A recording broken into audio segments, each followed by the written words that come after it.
오늘 본문의 말씀을 가지고 새로 부임한 베스도라는 제목으로 함께 말씀 나누도록 하겠습니다. 옆에 계신 분들에게 오늘 이렇게 인사했으면 좋겠는데요. 사단의 공격을 이겨냅시다. 사단의 공격을 이겨냅시다. 사단이 언제 공격하죠?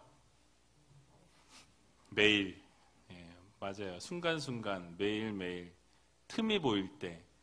여러분 가장 서 있다고 할 때가 넘어질까 조심하라고 성경은 말씀하죠. 그래서 여러분들이 서 있다고 하는 그 순간에 나는 믿음 생활 잘하고 있다고 생각하는 그 순간에 또 나는 정말 매일매일 은혜 받고 있다라고 생각하는 그 순간에 여러분 사단은 우리를 공격합니다. 그래서 여러분 그 공격에 넘어지지 않도록 믿음 생활을 정말 최선을 다해서 잘 하시는 우이제일교회 성도님들이 다 되시기 바랍니다. 이제 완연한 봄이 된 것 같아서 참 기분이 좋아요. 엊그제는 막 너무 덥더라고요. 거의 여름이 온 것 같은 그런 날씨인데요. 지난주까지만 해도 새벽기도 나올 때 두꺼운 잠바를 입고 나왔어요. 이제 두꺼운 잠바 입으니까 덥더라고요. 이제 새벽에 이제 온도가 2자리로 올라갔습니다. 낮 기온은 20도가 넘어가고 있고요. 봄이 왔나 싶었는데 여름이 온 것 같아요. 이제 조금 있으면은 반팔을 또 입고 다녀야 하지 않을까. 지금 뭐 집사님들 중에 반팔 입으신 분도 계신데 그런 이게 변화가 너무 갑작스럽게 이루어지는 것 같아서 좀 그렇지만 그 가운데서도 어쨌든 매일매일 순간순간 하나님의 그 선하심과 하나님의 인도하심 또 하나님의 역사하심을 날마다 경험하며 살아갈 수 있는 귀한 우이제일교회 모든 성도님들이 다 되시기 바랍니다. 그래서 늘 하나님이 허락해 주시는 이 시간 가운데에서 그 안에서 하나님과의 늘 교제를 나누시고 또 교제를 나누는 가운데 하나님 말씀하시고 또 하나님께서 순종을 요구하실 때에 여러분 정말 기쁨으로 순종하게 되면 놀라운 기적을 하나님께서 날마다 이루어 주신다는 것을 여러분 모두 믿으시기 바랍니다. 그래서 영적인 성장과 성숙을 날마다 이루시는 우이제일교회 성도님들이 되셨으면 좋겠고요. 특별히 여러분들에게 기도를 부탁드리는 것은 코로나 확진자들이 급증하고 있어요. 이렇게 가다 보면 4차 유행이 오지 않을까라는 걱정이 되는데요. 유행이 안 되고 그냥 확진자들을 막 이렇게 찾아서 갑자기 막 늘어났다 확 이렇게 줄어들면 너무 좋겠는데 걱정이 되고 있어요. 그래서 여러분들 특히 막 우이동에 지금 계속 터지고 있죠. 계속 문자가 계속 오고 있습니다. 그래서 이 지역 주변에 진짜 코 밑에까지, 턱 밑까지 코밑이 더 맞을까요? 바로 우이동에 터져가지고 여러분들 잘 조심하셨으면 좋겠습니다. 오늘 본문 말씀은요, 이 신임 총독인 이 베스도에 대해서 우리가 좀 같이 살펴보려고 합니다. 그래서 오늘 제목도 새로 부임한 베스도라고 이렇게 제목을 붙였는데요. 이 예루살렘의 이 베스도라는 이 총독이 신임 총독이 올라가게 됩니다. 근데 그곳에서 대제사장과 이 종교 지도자들을 만나게 되죠. 근데 그들이 뭘 하게 됩니까? 바울을 다시 이 신임 총독인 베스도에게 고소하는 사건이 나오고 있어요. 그리고 바울을 다시 가이사랴에 두지 말고 예루살렘으로 옮겨서 그를 재판했으면 좋겠다라고 이렇게 제안을 하게 되죠. 그런데 그 요청을 했던 이유는 오늘 본문에 나오는 것처럼 옮기는 도중에 또 매복하고 있다가 이 바울을 죽이려고 하는 그런 음모가 숨어 있었습니다. 하지만 베스도는 거절하게 되죠. 급히 본인은 가이사랴로 내려가야 하기 때문에 그곳에서 당신들이 원하면 다시 송사하라고 재판을 열어주겠다고 이렇게 약속을 하게 됩니다. 그러니까 이런 모든 것들을 일련의 사건들을 볼 때 그 구석구석에 하나님의 역사하심, 하나님의 섭리와 하나님의 인도하심이 숨어 있다라는 것을 우리는 알게 됩니다. 그래서 여러분 오늘 본문 말씀을 통해서 하나님께서 우리들에게 주시고자 하는 교훈이 무엇인지 같이 한번 생각해 보는 시간을 갖도록 하겠습니다. 오늘 본문 1절 말씀을 같이 한번 읽어보도록 하겠습니다. 1절입니다. 베스도가 도임한 지 3일 후에 가이사랴에서 예루살렘으로 올라가니. 아멘. 자, 먼저 이전에 말씀드렸던 상황을 잠깐 되짚어 보면 이 벨릭스 총독이라는 사람이 원래 총독이었죠. 그래서 이 변호사였던 이 더둘로라는 사람이 이 바울을 송사했습니다. 그래서 바울을 송사했는데 이 송사한 모든 것이 결국은 바울의 변론에 의해서 다 묻혀버리게 돼요. 바울이 이야기한 모든 것이 다 맞는 얘기만 하고 자신들이 할 얘기가 없는 상황이 돼버렸던 것을 우리는 살펴보았습니다. 그럼에도 불구하고 벨릭스는 이 유대인들을 눈치를 보느라고 또 그들에게 환심을 사기 위해서 이 재판을 연기하게 됩니다. 2년이라는 시간 동안 이 바울을 구류하게 돼요. 그냥 가둬놓기만 하고 감옥에 두고 그를 그대로 방치해 두었다라고 성경은 말씀하죠. 그러는 2년 사이에 이 신임 총독인 베스도라는 사람이 이제 다시 이렇게 부임하게 됩니다. 그런데 이 베스도가 새로 부임을 하게 되니까 부임하자마자 누가 득달같이 달려들었어요? 유대 지도자들이, 대제사장들과 유대 지도자들, 종교 지도자들이 득달같이 달려들어서 다시 한번 바울을 재고소하는 것을 보게 되죠.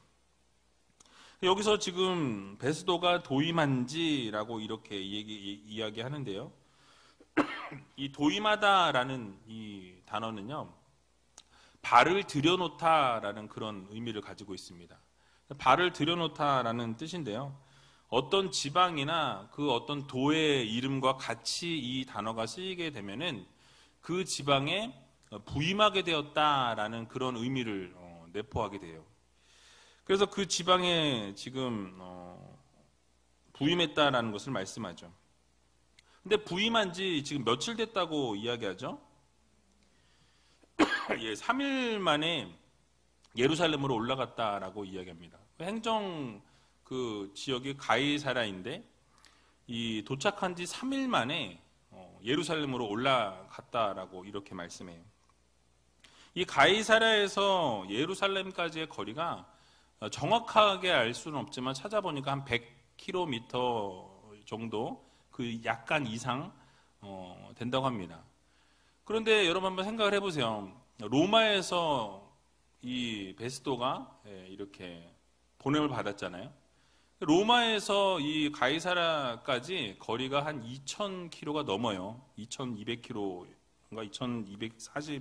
2,240km인데 배로 움직인다고 합니다. 그래서 이제 배로 이렇게 움직이는데 바로 또 한 번에 오는 건 없고 중간에 내려서 다른 배를 또 타고 또 중간에 내려서 다른 배를 타고 이렇게 여러 번을 옮겨서 거의 뭐 10일 가까이 그렇게 걸린다 그래요. 그래서 그렇게 해가지고 뭐 로마에서부터 이렇게 도착을 가이사랴까지 했는데 그 시간 동안 힘들게 도착을 한 지 3일도 안 돼서 지금 어디로 나간 거예요? 예루살렘으로 올라갔다라고 이야기합니다. 여독이 풀리지 않은 상황에서 이 자신의 업무를 파악하고 또 예루살렘의 이 어떤 종교 지도자들과 만나서 이런 협의해야 될 상황이 있었는지 예루살렘으로 3일도 안 되었는데 여독도 풀리지 않은 상황에서 올라가게 되었다라고 말씀하죠. 그래서 이 자신의 업무를 파악하기 위해서 이 베스도라는 사람은 쉬지 않는 것을 보게 됩니다. 이것을 통해 우리가 알 수 있는 게 뭐냐면 이 베스도라는 사람은 자신의 업무에 상당히 성실하게 임했던 사람이었다라는 것을 우리가 알 수 있죠. 그러니까 믿는 사람이 아니었음에도 불구하고 상당히 이렇게 최선을 다하고 성실함이 배어나오는 그런 사람이었다라는 거죠. 그의 공무 수행의 특징은 바로 성실성이었다라는 것을 우리가 깨닫게 됩니다. 나중에 살펴보겠지만은 17절에 보게 되면 그가 일을 하는 데 있어서도 지체하지 않고 재판의 자리에 앉았다라고 이렇게 이야기합니다. 그러니까 어떤 일을 할 때에도 지체하지 않는 그런 성격이었어요. 어떻게 보면 뭐 급한 성격이었는지 정확하게 알 수 없지만 항상 어떤 일을 처리하는 데 있어서는 아주 빨리빨리 일을 처리하는, 어떻게 보면 한국 사람 같은 그런 이미지를 가지고 있는 사람이었습니다. 또 지난 4절과 6절을 보게 되면 이 예루살렘에 가서도 오래 머물지 않습니다. 그냥 자신이 할 일에 대한 것만 빨리빨리 처리하고 바로 가이사랴로 돌아가는 것을 보게 되죠. 언제나 성실하게 일을 수행하는 그런 이런 모습의 베스도였다라는 사실이죠. 우리가 여기서 얻을 수 있는 교훈이 하나 있습니다. 바로 하나님께서는 성실한 사람을 사용하신다라는 것을 우리가 기억해야 할 것입니다. 늘 그 자리에서 동일한 일일지라도 끝까지 성실하게 책임을 다하는, 일을 맡았는데 뭐 어느 날 보니까 없어요. 뭐 얼마 안 됐는데 그 자리에 안 계셔. 성실하지 못한 거죠. 그러나 뭐 10년이 되든 5년이 되든 막 항상 그 자리를 지키는 그런 분들은 참 성실한 분이라고 할 수 있어요.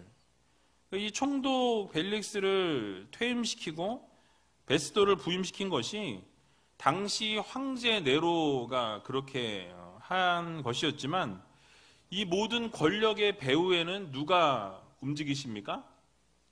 하나님이 모든 권력을 움직이신다라는 사실이에요. 그래서 어떠한 권력도 하나님으로부터 나오지 않음이 없다라고 성경이 말씀하고 있어요. 로마서 13장 1절에 나와 있는데요. 우리 같이 한번 로마서 13장 1절을 읽어보도록 하겠습니다. 각 사람은 위에 있는 권세들에게 굴복하라. 권세는 하나님께로 나지 않음이 없나니 모든 권세는 다 하나님의 정하신 바라. 아멘. 뭐라고 말씀해요? 모든 권세는 누가 정했대요? 하나님이 정하셨대요. 그러니까 하나님께로부터 나지 않은 권세는 없다라고 단언하고 있어요. 그러니까 모든 권세자들은 하나님이 결국 세우셨다라는 거죠. 그 세우심을 통해서 하나님께서 일하시는 거예요. 그러니까 때로는 좋은 일을 하는 사람도 있지만 또 반대 일을 하는 사람도 있어요. 어쨌든 모든 주권자를 움직이는 것은 이 하나님의 계획과 섭리에 따라 움직여진다라는 사실입니다. 그래서 우리는 이런 사실을 통해서 분명히 깨달아야 될 것은, 하나님은요 성실한 자들에게 일을 맡기신다라는 거예요. 언제나 하나님은 열정적이고 최선을 다하는, 하나님의 사역들을 기쁨으로 감당하는 자들에게 또 귀한 사역들을 또 맡기신다라는 사실이죠. 그래서 다윗을 우리가 생각해 보면 어렸을 때부터 이 목동의 일을 다윗은 했던 것을 우리가 알고 있습니다. 그에게 맡겨진 일을 근데 최선을 다해요. 보든 안 보든 그냥 그 자리에서 묵묵히 자신의 양을 지키는, 그래서 고백하는 것을 보면 사자가 와서 자신의 그 어린 양을 물고 갈 때 그 사자를 찢어 죽였다라고 이야기하죠. 곰이 와도 그렇게 했다라고 이야기합니다. 그것을 위해서 뭘 했겠어요? 잘하는 거 있죠. 물맷돌 던지는 거. 그게 갑자기 그냥 어느 날 막 팍 된 게 아니에요. 늘 그 사자와 곰을 이렇게 오면 공격하기 위해서 연습하고 성실하게 준비했기 때문에 골리앗 앞에서도 그렇게 당해낼 수 있었다고 우리는 생각해 볼 수 있습니다. 그러니까 늘 성실하게 한 자리에서 그 일을 누가 뭐라고 하든 최선을 다해서 감당할 때 하나님께서는 그 성실함을 보시고 그를 사용하신다라는 사실이에요. 그래서 결국은 하나님께서 다윗을 양의 무리로부터 이제 불러내셔서 이스라엘의 나라를 맡기는 왕으로 세우시는 것을 보게 됩니다. 여러분, 어떻게 목자가 왕이 된다는 거 있을 수 있나요? 하나님이 세우지 않으시면 그 불가능한 거예요. 혈통으로 볼 때 이게 목자가 어떻게 왕이 됩니까? 세상적인 시각으로 볼 때는 있을 수 없는 일이 하나님이 세우시면 가능하다라는 것을 우리들에게 보여주고 있는 것이죠. 여러분, 요셉은 어땠습니까? 노예의 자리로 전락하게 되죠. 그러니까 가장 밑바닥의 삶으로 떨어지게 됩니다. 그럼 여러분, 우리 같으면 어떻게 해요? 포기하고 싶을 거예요. 내가 이 노예 생활하려고 내가 이렇게 태어났나? 결국 내가 하나님이 날 사랑한다고 하시더니 결국 내 생활이 노예야? 아마 이러면서 엄청난 좌절을 경험하고 하나님을 뭐 어떻게 보면 저주할 수도 있는 그런 상황이죠. 그런데 요셉은 그렇게 하지 않았습니다. 노예 자리에서도 성실하게 주어진 일에 최선을 다하는 것을 보게 되죠. 억울하게 누명을 쓰고 감옥을 또 가게 됩니다. 여러분 잘 아시는 것처럼. 근데 그 감옥에서도 어떻게 합니까? 모든 재반 사물을 다 요셉에게 맡겼다라고 성경은 말씀하죠. 그러니까 그렇게 될 수 있었던 유일한 이유는 그에게 맡기면 모든 게 되는 거예요. 그러니까 성실한 것이 그냥 눈에 다 보이는 거죠. 그러니까 믿지 않는 사람들로 하여금 저 사람에게 맡기면 무엇인가가 다 이루어진다라는 확신이 드니까 믿지 않는 사람들조차 그에게 모든 것을 다 내어 맡기는 거죠. 그럴 때 또 하나님이 복을 주셔서 형통케 하시고 놀라운 기적을 이루시는 것을 보게 됩니다. 결국 어떻게 됩니까? 하나님께서 애굽의 국무총리로 세우시는 것을 보게 되죠. 이처럼 하나님께서 맡겨주신 사명이 작든지 크든지 그 자리에서 열정과 최선을 우리가 다하게 되면, 특별히 성실하게 임하게 되면 반드시 하나님께서 더 큰 사명, 놀라운 하나님의 은혜를 경험할 수 있는 그런 일들을 맡겨주신다는 것을 여러분 모두 기억하시기 바랍니다. 나는 능력이 있고 뭐든지 잘할 수 있는데 왜 나는 이런 거밖에 안 맡겨주시지? 나는 정말 막 펄펄 날아다닐 수 있는데 왜 나는 뭐 이렇게 작은 거밖에 안 주실까? 이런 생각할 필요가 없다라는 거예요. 왜냐하면 주어진 자리에서 열정적으로 최선을 다하다 보면 하나님께서 그 지경을 넓혀주십니다. 그리고 그 지경을 넓혀주시면서 은혜를 주시고 또 귀한 사역들이 점점 늘어날 수 있을 만큼의 역량을 허락해 주세요. 그러면 많은 것들을 감당해도 그것을 기쁨으로 감당할 수 있을 만큼의 그런 믿음의 사람이 될 수 있는 것이죠. 그래서 결국 성실함이 가장 중요하다라는 거죠. 그 성실함을 하나님이 기억하시고 더 큰 일을 맡겨주신다라는 것을 여러분 모두 믿으시기 바랍니다. 그래서 잠언 22장 29절을 보게 되면요, 이렇게 말씀합니다. 우리 같이 한번 읽어보도록 하겠습니다. 내가 자기 사업에 근실한 사람을 보았느냐? 이러한 사람은 왕 앞에 설 것이요 천한 자 앞에 서지 아니하리라. 아멘. 자기 사업에, 자기 일에 근실한 사람, 성실한 사람은 왕 앞에 서게 될 것이라고 말씀하고 있는 것을 보게 되죠. 또 마태복음 25장 21절을 보면요, 이렇게 주님 말씀하십니다. 같이 한번 읽어보겠습니다. 그 주인이 이르되 잘하였도다 착하고 충성된 종아, 내가 작은 일에 충성하였음에 내가 많은 것으로 내게 맡기리니 내 주인의 즐거움에 참여할지어다 하고. 아멘. 자, 뭐라고 말씀하시죠? 내가 작은 일에 뭐하였음에? 충성하였음에. 그 다음에 뭘 맡겨요? 큰 일을 맡기겠다고 말씀하시죠. 그러니까 우리가 작은 일에도 충실하게 성실하게 감당하지 못하면 큰 일은 절대 맡길 수가 없어요. 왜요? 맡기는 족족 다 펑크나기 때문에.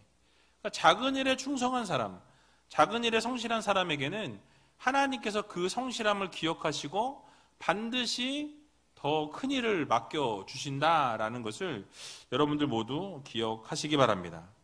그래서 큰 사역을 맡고 눈에 보이는 사역을 한다고 해서 여러분 하나님 앞에 갔을 때 칭찬을 듣는 게 아니에요. 뭐 예를 들어서 정말 뭐 대형교회 맡고 있다고 해서 하나님이 뭐 더 막 큰 면류관 주고 뭐 저 시골 교회에서 목회한다고 뭐 이렇게 뭐 이파리로 묶은 그런 면류관 주고, 절대 그러지 않습니다. 하나님이 보실 땐 똑같아요. 어떤 사역을 어떻게 하느냐, 어떻게 영혼을 사랑하고 어떤 사역들을 맡았느냐, 이런 거를 하나님 보시는 거지 크고 작음의 문제가 아니라는 거예요. 여러분 이 사실을 꼭 기억하시고 정말 착하고 충성된 종이라 일컬어 주시고 결국 더 그 성실하게 하게 될 때 큰 것을 맡겨주신다라는 이 사실을 여러분 모두 믿으시고 성실하게 모든 사역들을 감당할 수 있는 저와 여러분들이 다 되시길 주님의 이름으로 간절히 축원합니다. 자, 2절과 3절 같이 읽어보도록 하겠습니다. 대제사장들과 유대인 중 높은 사람들이 바울을 고소할세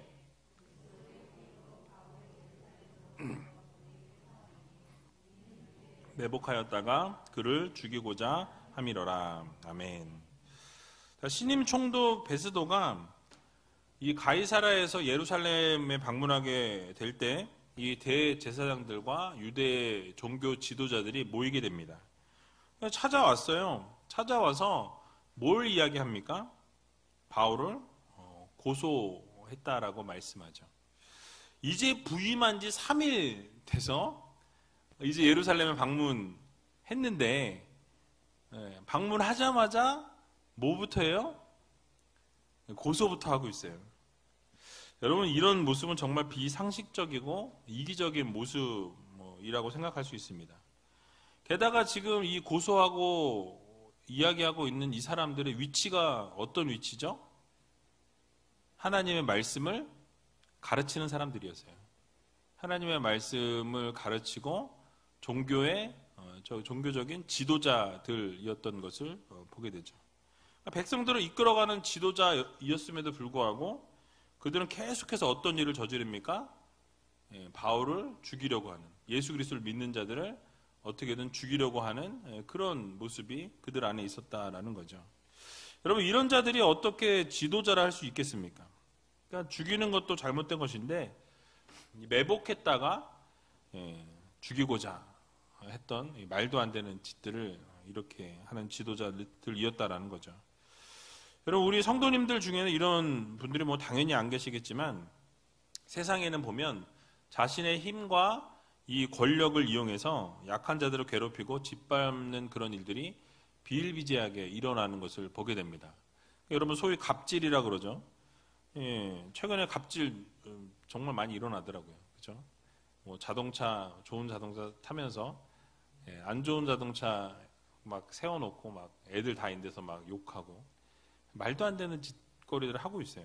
이게 지금 세상이 거꾸로 가고 있는 거죠. 여러분, 근데 우리가 잊지 말아야 될 것은요, 우리 하나님께서 반드시 보응하고 갚으신다고 분명히 말씀하셨어요. 그러한 잘못된 일에 대해서 반드시 하나님이 그 책임을 물으신다라고 말씀합니다. 신명기 7장 10절에 보게 되면요, 이렇게 말씀하고 있습니다. 같이 한번 읽어보도록 하겠습니다. 그를 미워하는 자에게는 당장에 보응하여 멸하시나니 여호와는 자기를 미워하는 자에게 지체하지 아니하시고 당장에 그에게 보응하시느니라. 아멘. 그러니까 하나님께서 어떻게 하신다고요? 하나님을 미워하는 자, 하나님 말씀대로 순종하지 아니하는 자, 쉽게 말하면 자기 멋대로 사는 자죠. 하나님 말씀에 듣지 않는 자, 그런 자들을 어떻게 하신다고요? 반드시 하나님이 보응하신다라고 말씀하고 있어요. 또 로마서 12장 19절에도 보면요, 이렇게 말씀합니다. 같이 한번 또 읽어보겠습니다. 내 사랑하는 자들아, 너희가 친히 원수를 갚지 말고 진노하심에 맡기라. 기록되었으되 원수 갚는 것이 내게 있으니 내가 갚으리라고 주께서 말씀하시니라. 아멘. 여러분, 무슨 말씀하고 있어요? 하나님이 하나님께서 갑질하고 못된 짓 하는 것들, 죄송합니다, 것들이라 그래서 자신의 힘과 권력을 이용해서 자기 멋대로 하는 그런 자들을 어떻게 하신대요? 지체하지 않으시고 갚으시겠다. 괴롭히는 자들을 반드시 보응하시겠다라고 말씀하고 있는 것을 보게 됩니다. 그러니까 하나님의 진노하심에 맡기라고 말씀하고 있어요. 여러분, 우리가 원수를 갚는 게 세게 갚을 수 있을까요? 하나님이 갚으시는 게 세게 갚을 수 있을까요? 정말 하나님이 갚으시면요, 생명이 오고 갈 수 있어요. 하나님이 갚으시면 폭삭 망할 수 있어요. 완전 3대가 망할 수도 있어요. 그러니까 이거는 하나님께 맡기면 하나님이 그 모든 것을 하나님께서 반드시 보응하시고 물으신다라고 말씀하셨기 때문에 원수 갚는 것이 우리에게 있는 것이 아니라 하나님께 있다라는 거예요. 멋지게 하나님이 갚아 주실 것이라는 것을 믿으시고 하나님께 맡길 수 있는 여러분이 되시기 바랍니다. 혹시 여러분들에게 뭐 상처를 주거나 아픔을 주면은 하나님 아시죠? 이렇게 하나님 갚으세요. 이제 이렇게 하나님께 돌려드리세요. 하나님이 갚으시겠죠. 예. 용서할 부분은 하나님이 또 용서하실 거고 갚으실 건 하나님이 보응하신다라는 거 여러분들 꼭 기억하셨으면 좋겠습니다. 그러므로 성도의 삶은 이 유대 지도자들처럼 무늬만 성도가 되어서는 안 된다라는 거예요. 우리는 구별된 성도입니다. 바로 하나님의 사랑하신 하나님의 자녀들이고요. 하나님의 성품을 닮은 자라는 것을 여러분들 꼭 기억하셨으면 좋겠습니다. 그래서 성도로 부르심을 입은 자들이에요. 그러면서 하나님께서 뭐라고 말씀하십니까? 너를 지명하여 불렀나니 너는 누구의 것이다? 내 것이라고 말씀하고 있어요. 그러니까 여러분들은 하나님의 것입니다. 하나님의 것이기 때문에 우리는 거룩히 구별된 자들로 서 있어야 된다는 거예요. 그래서 여러분 이 사실을 꼭 기억하세요. 여러분들의 정체성이 어디인가? 하나님으로부터 불림을 받은 백성이라는 거. 자부심을 가지셔도 됩니다. 여러분들 하나님이 부르셨어요. 그래서 이 세상 살아가면서 억눌릴 필요도 없습니다. 좌절할 필요도 없고요.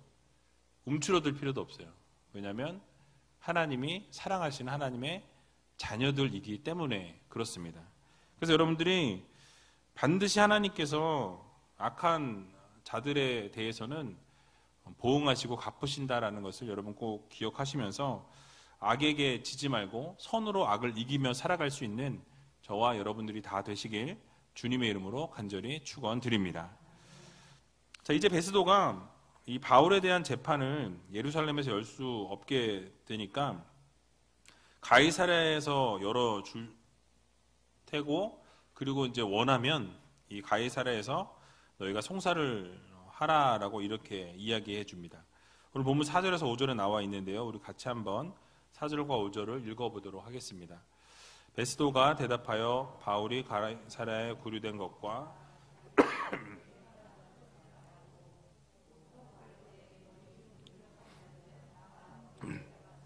그 사람에게 만일 옳지 아니한 일이 있거든 송사하라 하니라. 아멘. 자, 베스도가 유대 지도자들의 요청을 거절했습니다. 두 가지 이유를 들어서 거절했는데요. 하나는 이 바울이 가이사랴의 감옥에 지금 있는데 굳이 예루살렘까지 경비병을 다 붙여가지고 이 예루살렘까지 다시 와야 될 필요가 있느냐라는 거예요. 그러니까 데려올 필요가 없고 그럼 너희가 와라. 너희가 와서 그곳에서 송사하고 그곳에서 재판하자 하면서 거절을 했다라는 것이죠.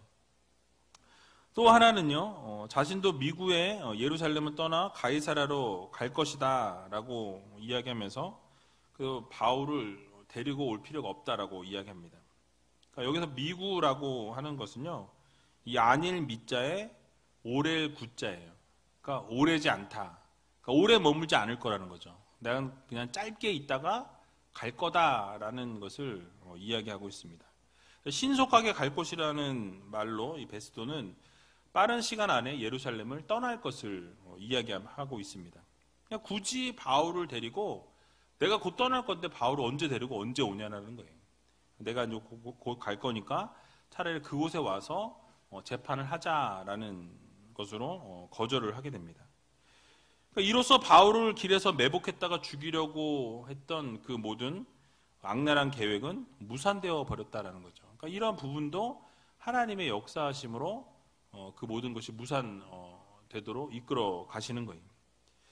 그런데 베스도가 알고 있었는지 아니면 그냥 한 말인지 알 수 없지만 그 사람에게 만일 옳지 아니한 일이 있거든 송사하라라고 말하는 것을 보게 됩니다.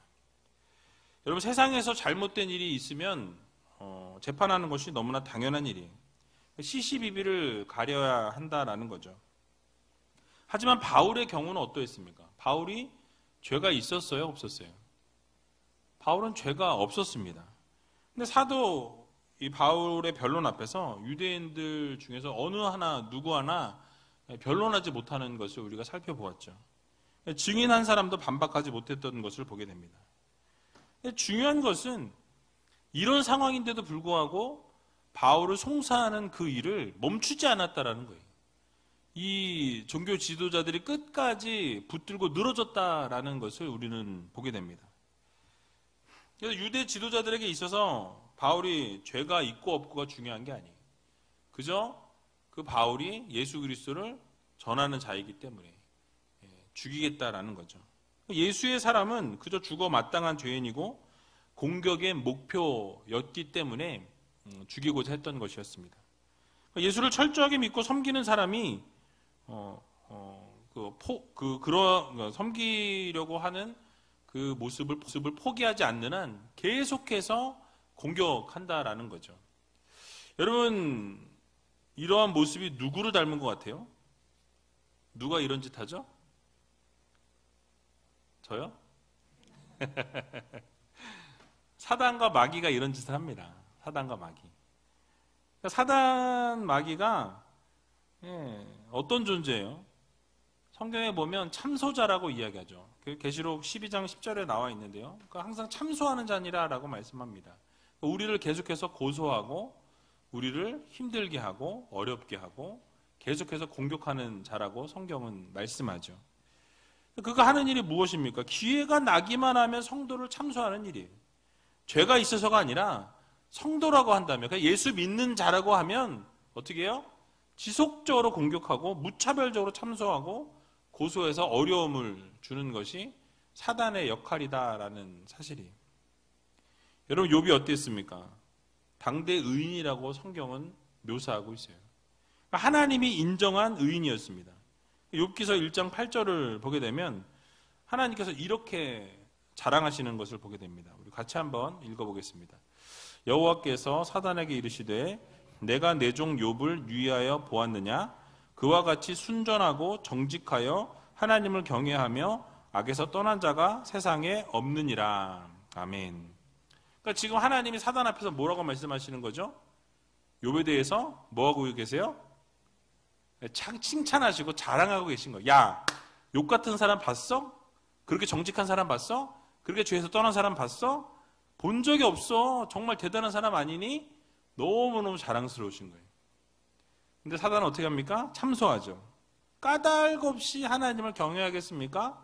많은 걸 주셨으니까 그런 거 아닙니까? 다 뺏어보십시오. 어떻게 해요? 저주할 겁니다. 라는 거예요. 여러분, 그러나 끝까지 욥은 저주하지 않았습니다. 죄를 범하지 않았다고 말씀하죠.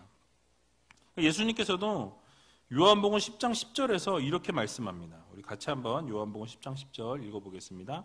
도적이 오는 것은 도적질하고 죽이고 멸망시키려는 것뿐이요 내가 온 것은 양으로 생명을 얻게 하고 더 풍성히 얻게 하려는 것이라. 아멘. 자, 그들이 오는 것은 뭐 하기 위해서? 도적질하고 죽이고 멸망시키기 위해서 왔다라고 이야기하죠. 이게 사단이 하는 역할이에요.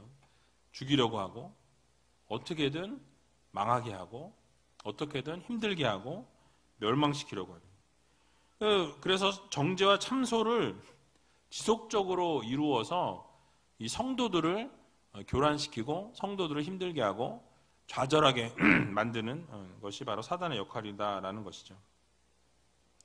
그래서 이 사단은요 언제든지 이 성도들을 어려운 자리로 힘든 자리로 밀어넣고 하나님을 저버리게 하고 하나님을 떠나도록 지속적으로 공격하는 것이 사단의 역할입니다. 결국 여러분 우리가 이 사단은요 여러분들의 연약한 부분을 다 알아요. 어떨 때 넘어지는지 어떻게 다리를 걸면 일어나지 못하는지 그리고 이 부분을 딱 공격하면은 한 달은 절망하고 좌절하는 것을 다 알아요. 그래서 그 아픈 데만 또 공격해요. 내가 약한 그 연약한 그 부분을 정확하게 타격합니다. 그래서 넘어지게 해요. 그 넘어져 있는 그때에 일어서지 못하게 아주 정확하게 한 방을 더 날리는 게 사단이 하는 역할이라는 거죠. 여러분 그럴 때 우리 어떻게 해야 되죠? 그 순간 우리가 사단의 공격을 받는 그 순간 우리는 대적해야 합니다. 전신갑주를 입고 하나님 말씀을 들고 기도하면서 그 모든 것을 이겨나가야 된다는 거예요. 누구의 이름으로? 예수 그리스도의 이름으로. 그래서 하나님께서 우리를 인도하시고 보호하신다라는 것, 힘들고 어려운 상황 가운데 특별히 참소하는 자가 우리를 늘 참소하고 넘어뜨리고 공격하는 그때에 우리가 넘어지지 않을 수 있는 이유는 예수 그리스도가 계시기 때문입니다. 바로 하나님이 우리를 인도하시기 때문이고요. 여러분들을 보호하시고 날마다 동행하시고 여러분들의 삶을 책임져 주신다라는 이 사실을 여러분 모두 믿으시고 날마다 하나님께서 모든 것을 주관하신다라는 것. 그래서 하나님께서 여러분들의 삶도 주관하시고 인도하시고 결국 합력과의 선을 이루신다라는 이 사실을 믿으시고 어려운 중에도 힘든 중에도 특별히 사단이 여러분을 공격하는 그 상황 가운데서도 하나님의 인도하심과 섭리하심, 결국 하나님께서 가장 좋은 길로 인도해 주신다라는 이 사실을 믿으시고 그 모든 상황을 극복하고 이겨낼 수 있는 저와 여러분들이 다 되시길 주님의 이름으로 간절히 축원드립니다.